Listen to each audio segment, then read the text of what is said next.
길에는 먼저 간 사람의 자취가 있습니다.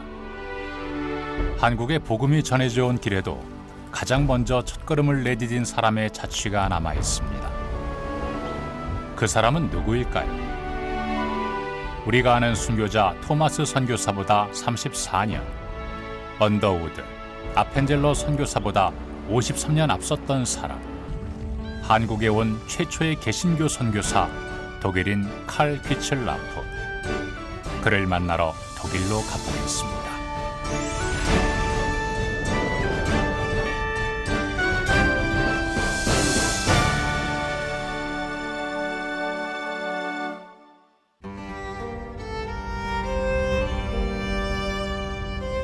국경에 인접한 작은 마을.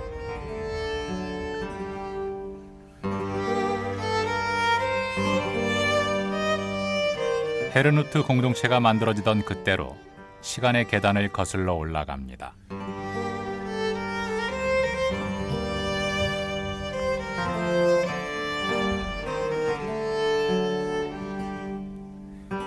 그림 엽서 같은 풍경이 펼쳐집니다.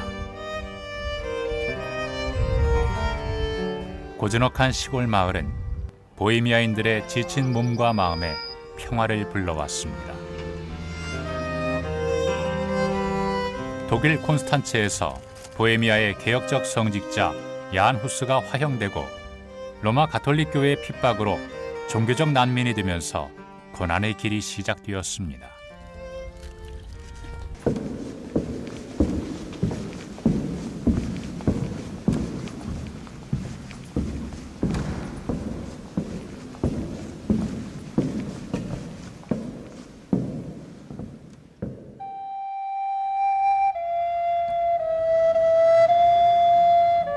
모든 것이 흰색으로 칠해진 예배당은 순결을 상징합니다. 하나님을 향한 순수한 믿음이 느껴집니다. 목숨을 건 피난길에서도 그들이 포기하지 않았던 것은 자유와 평등이었습니다.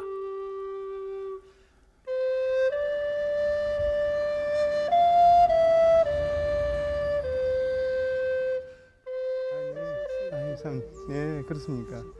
교회 구조, 강단이 없는 거라든지 또 흰색으로 도색되어 있는, 그 다음에 모든 형제들이 함께 동일 선상에서 앉게 되는 그런 구조, 또 이제 매일 성경을 제공하는 것, 그런 것들을 통해서 성경이 보여주고자 하는 교회상, 그리고 신앙의 모습들을 그대로 좀 유지해 보려고 힘쓰는 모습들이 아닌가 하는 것들을 어렴풋하게지만 이렇게 느낄 수가 있었습니다.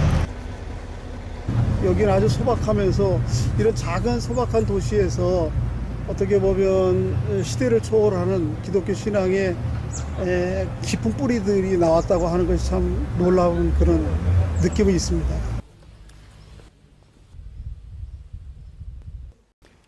제 뒤에 보이는 건물은 진젠도르프 백작의 성입니다.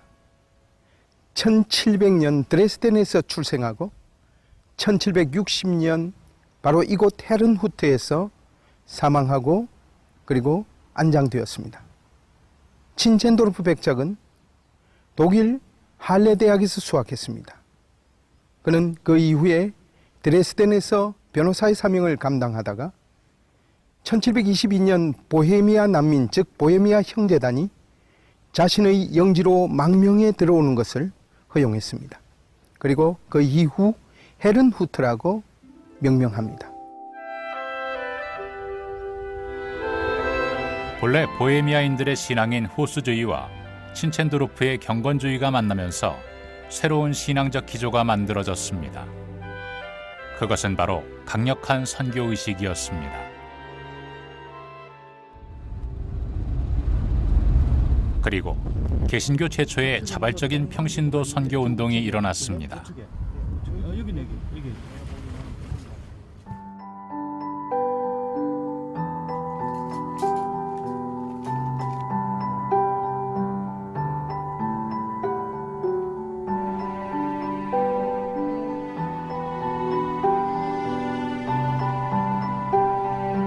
아름다운 꽃장식으로 둘러싸인 일반인들의 묘지에 비해 안쪽의 묘들은 초라하기만 합니다.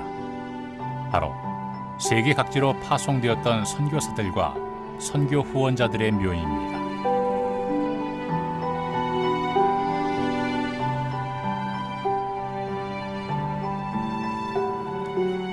오직 선교사로서 주님의 부르심에 순종하여 살다간 사람들. 그들의 의지야말로 진정한 헤르누터 정신이 아닐까요? 여기가 독일 경건주의의 대표적인 지도자인 친젠도르프 백작의 무덤입니다. 그에게서 귀칠라프 선교사는 큰 영향을 받습니다.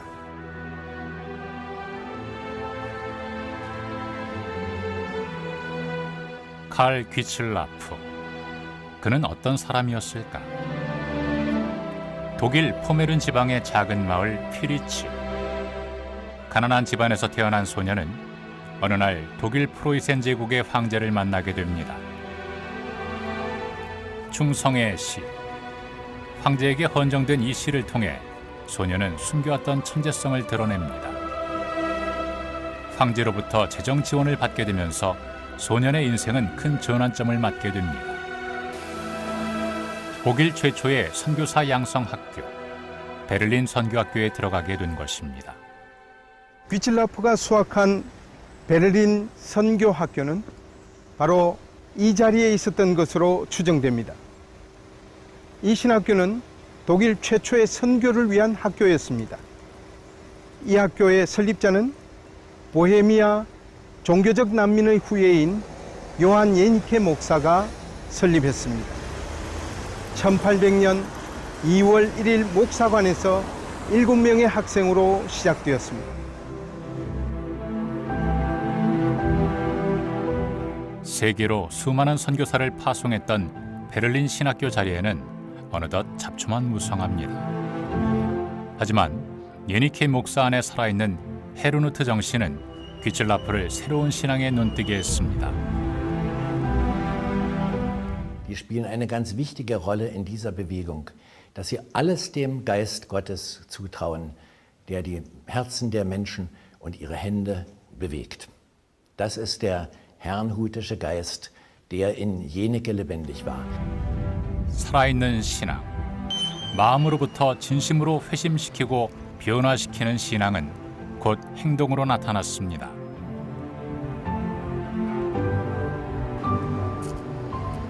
그는 선교학교에서 배운 교육을 바탕으로 선교지마다 복음을 전하고 동시에 복지와 의료 선교를 베풀어 그들의 삶의 질을 개선하는 데 주력하는 실천적 선교를 계획했습니다.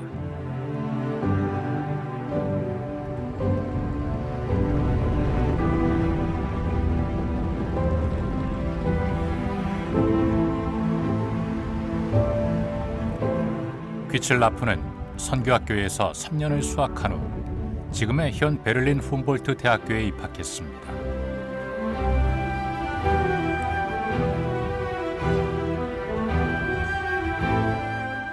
그러나 중병을 얻어 그만두게 되고 곧 네덜란드 선교회로 지원하여 떠나면서 본격적인 선교사의 길로 나아갑니다.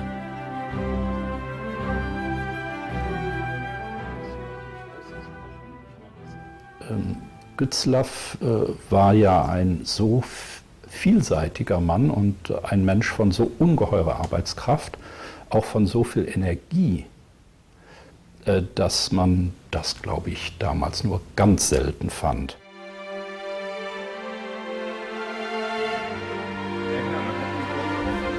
귀칠라프 선교사를 독일에서 최초로 연구했던 독일 에어프루트 대학교 실비아 브레젤 연구교수를 찾았습니다. Sprachliche Kompetenz, er sprach ja ausgezeichnet Chinesisch, ist dabei eine große Hilfe. Er schafft Vertrauen, indem er sich selbst einbringt und zugleich das Alltagsleben, das Denken und Fühlen der einfachen Koreaner zu ergründen sucht. Das ist meines Erachtens im Keim Ausdruck eines neuen Herangehens an die Beziehungen zwischen Ost und West, eben auf Augenhöhe. Dass er nicht wie andere sich im Grunde über eine Kultur erheben wollte, sondern ihm war das Wichtige, dass er auch die Koreaner als gleichrangig mit ihrer Kultur annahm. 이곳은 한인 교회인 베를린 소망 교회입니다.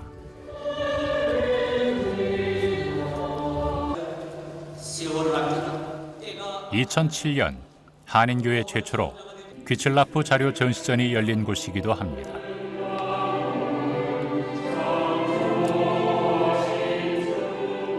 그들은 한국의 복음을 전해준 선교사에 대한 감사를 기억하고 있었습니다.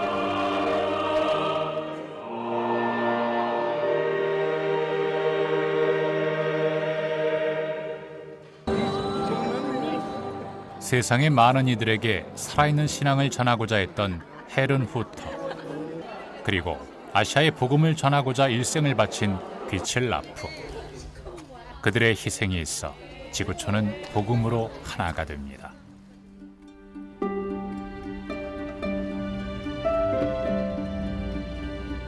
도시에 비가 내립니다. 귀칠라프의 흔적을 찾아가는 길은 어딘가 우수에 젖어 있습니다.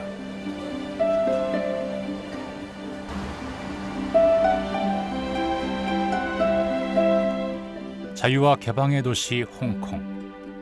문화의 다양성이 보장되는 이곳에서 귀칠라프는 중국 선교에 주력했습니다. 그 배경은 무엇이었을까?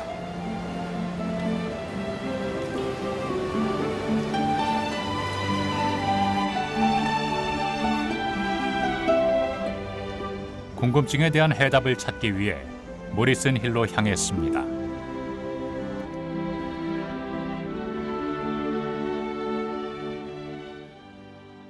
이곳 홍콩 모리슨 힐은 중국 최초 선교사 로버트 모리슨을 기념한 언덕입니다.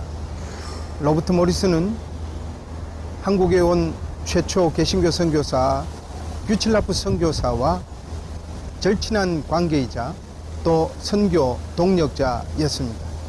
2차 선교 여행, 즉 조선을 방문하는 선교 여행을 권유한 분이기도 합니다.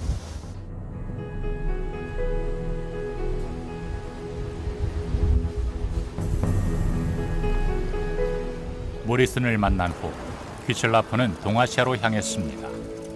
하지만 결코 쉬운 일이 아니었습니다. 가는 곳마다 목숨을 위협당했습니다.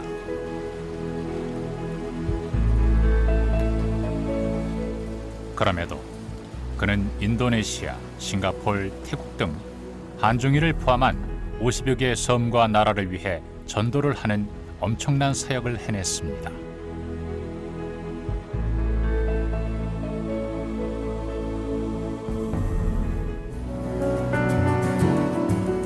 귀칠라프는 특히 장애인, 고아, 여성을 돕는 것에 힘을 쏟았습니다. 실제로 그는 이전의 선교지인 마카오에서도 직접 눈먼 고아 소녀들을 구출하여 입양하기도 했습니다. 여기가 귀칠라프 거리입니다. 귀칠라프 거리가 있다는 것은 중국 근대사에 귀칠라프가 일정량의 기여를 했다는 것을 중국인들이 기억하기 위함입니다.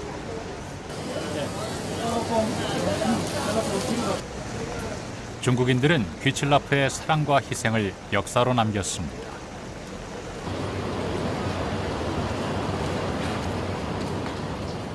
상하이에 있는 귀칠라프 등대나 그 앞에 귀칠라프 섬이 좋은 예입니다.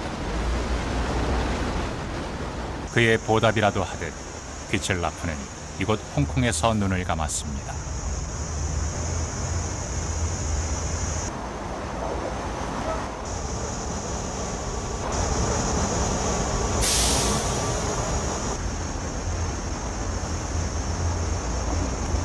저는 마침내 칼 어거스트 귀칠라프 선교사의 묘지 앞에 도착했습니다.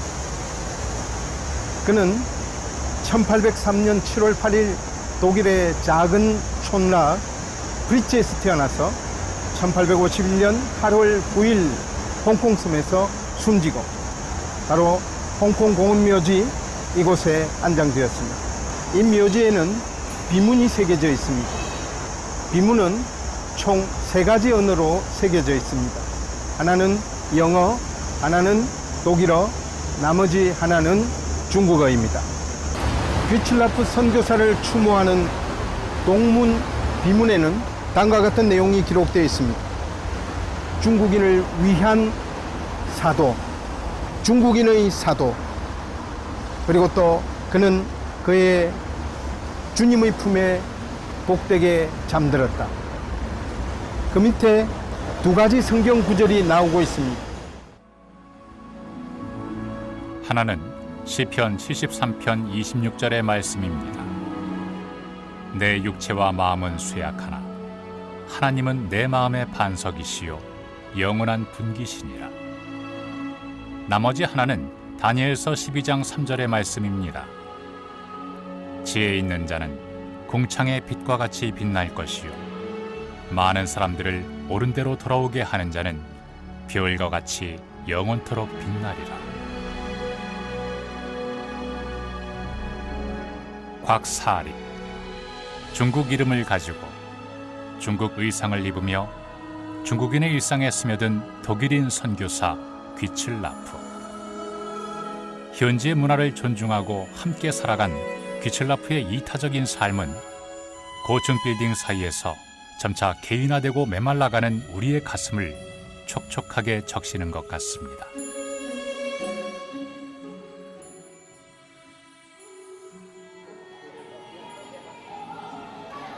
귀칠라프가 서해의 조그만 섬 고데도를 방문한 지 181년이 흘렀습니다.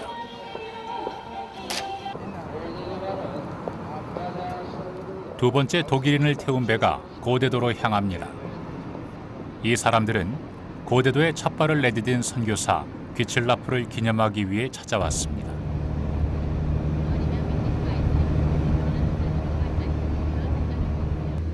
두 학자는 연신 웃는 낯입니다. 성별도 국적도 모두 다른 두 사람이지만 귀칠라프를 연구해온 열정만큼은 한 마음입니다.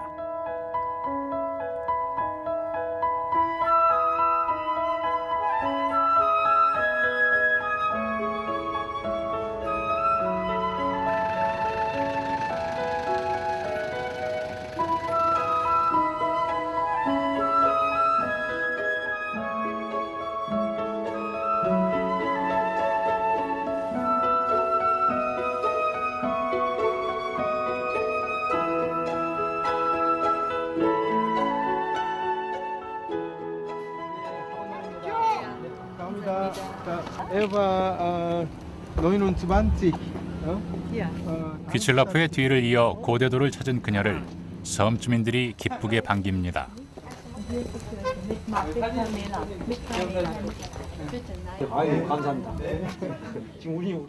귀칠라프를 만난 조선인들도 그를 호의적으로 대했던 것으로 기록됩니다. 독일의 에어프루트 대학이라고요. 아주 몇백 년 된 대학이 있습니다. 에어프루트 대학에 지금 연구교수로 계신 실비아 브리체 박사님이십니다. 교수님이십니다. 뭐 멀리 오신 박수 한번 치시죠. 이번에 고데도를 한번 꼭 가보고 싶다고 하셔서 고데도에 이렇게 잠시 들리게 됐는데 마침 또 어르신들 이렇게 뵙게 돼서 너무 반갑고요. 이곳이 바로 세계 문물이 처음으로, 서양 문물이 처음으로 우리나라에 수입되는 수입의 통로가 된 것이죠. 성경사를 오랫동안 이렇게 연구하시고 열심히 Herr Professor Oh, ich hoffe, dass jetzt ganz viele deutsche Touristen nach Godedo kommen. Ja? 이제 많이 오시겠죠. Ja.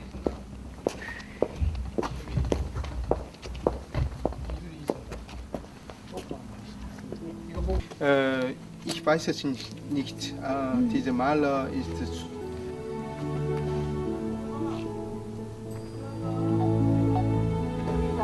Oder so? Besser. Ja, ich reiche ihm die Hand. 그녀가 그의 손을 잡습니다. 벽화 속의 귀칠라프가 21세기의 고데도에서 다시 부활합니다.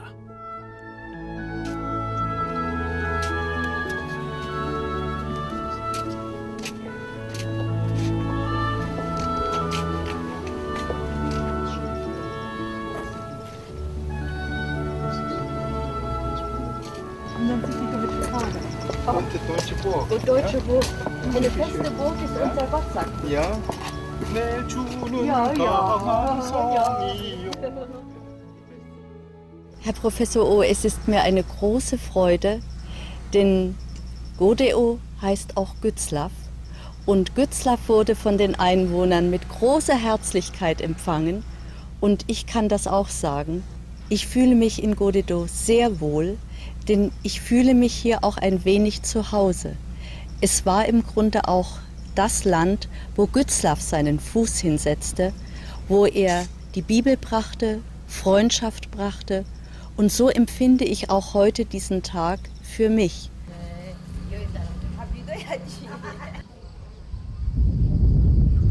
고대도 교회를 기념교회로 하고 전국에 있는 성도들이 헌금해서 이 기념교회를 지었어요.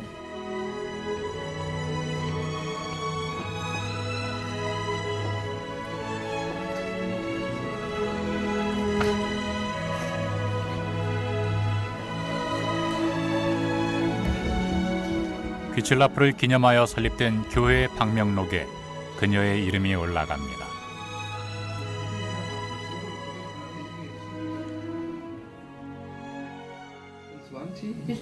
Nicht schlecht. Ja, Ja, das ist gut. 지지 않고 다 실행되고 있는 그런 방법들. 그들의 표정은 하나같이 진지합니다. 위에서 내려다보면서 Basler-Mission zusammen. Und sie haben auch 시간이 가는 줄도 모르고 Forschungskapazität. 귀칠라프가 고대도에서 행한 선교 사역에 대해 이야기꽃을 피웁니다. Aber da die Mission 귀칠라프는 로드 에머스토어를 타고 황해도 몽금포 앞바다를 경유해 7월 25일 고대도에 도착했습니다. 귀칠라프는 섬으로 들어와 주민들을 만났습니다. 당시 조선은 쇄국 정책을 펼치고 있었습니다. 허락 없이 외국인과 만나면 백성들은 목숨을 잃었습니다. 국왕에게는 통상을 거절당하고 사람들은 그와의 만남을 꺼려했습니다. 근심으로 잠을 뒤척이는 밤이 지나갑니다.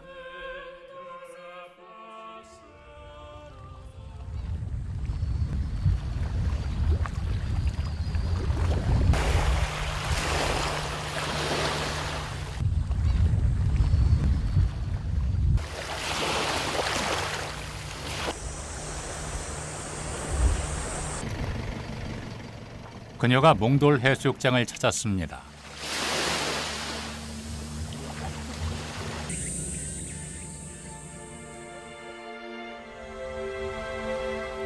몽돌 해수욕장은 귀칠라프가 정박한 고대도 안항으로 추정되는 곳으로 조선왕조실록 순주편에서 언급되고 있습니다.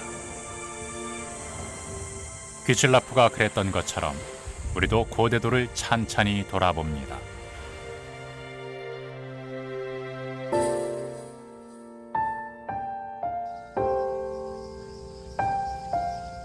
귀칠라프는 굶주린 백성들을 위해 감자를 심어주고 야생포도를 즙을 내어 마시는 방법을 알려주었습니다. 낯선 서양인을 경계했던 백성들은 한문 성경과 전도 책자를 기쁘게 받으며 서서히 그의 선교를 받아들이기 시작했습니다. 고대도 교회에 있는 귀칠라프 전시관을 방문했습니다. 그와 관련된 고서 기록들이 보관되어 있습니다. 우리 실비아 브레첼 교수님의 논문이 들어 있습니다.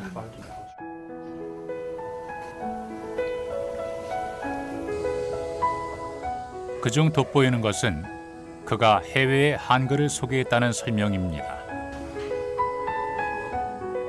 그의 논문 한글에 대한 소고는 1832년 선교 잡지 중국의 보고에 영어로 실렸습니다.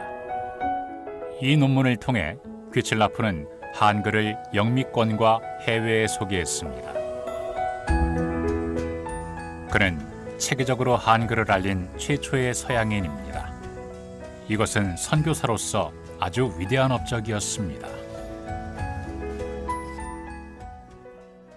Also Gützlaff hat ein sehr breites Spektrum an Publikationen Und in der Hinsicht, glaube ich, ist er beeinflusst von den alten Jesuitenmissionaren, die ja auch nicht nur religiöse Schriften publizierten, sondern wirklich versuchten, in ganz breitem Rahmen Landeskunde, Informationen über Sprache, Kultur und so weiter weiterzugeben. Insofern, glaube ich, war Gützlaff mit seinen historischen Schriften über China, über die Nachbarländer, sehr erfolgreich. Es war aktuelle Information für die Leser in Europa. 한국에 최초로 심어진 복음의 씨앗. 귀칠라프는 자신의 일생을 다 바쳐 강한 선교의식으로 동아시아 선교를 체계적으로 이루었습니다. 귀칠라프의 선교적 핵심 중 하나는 돌봄의 선교라고 할 수 있습니다. 이는 복음을 먼저 알게 된 사람이 가져야 할 사회적 책임에 관한 문제입니다. 귀칠라프의 선교 형식과 내용은 현대 우리의 선교 방향에 많은 시사점을 준다고 할 수 있겠습니다. 그는 가장 멀리 떨어진 나라에까지 복음을 전하기 위해 목숨을 걸고 바다를 건너 조선에 도착했습니다.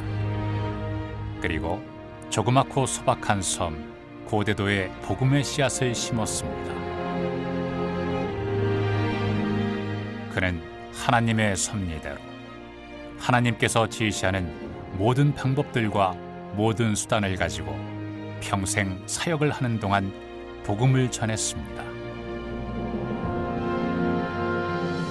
귀칠라프는 자신의 조선 방문이 효과 있는 선교의 결실이며 이를 통해 외딴 나라에 좋은 씨가 뿌려졌고 머지않아 영광스럽게 싹이 돋아나서 열매가 맺힐 것을 기대한다고 했습니다.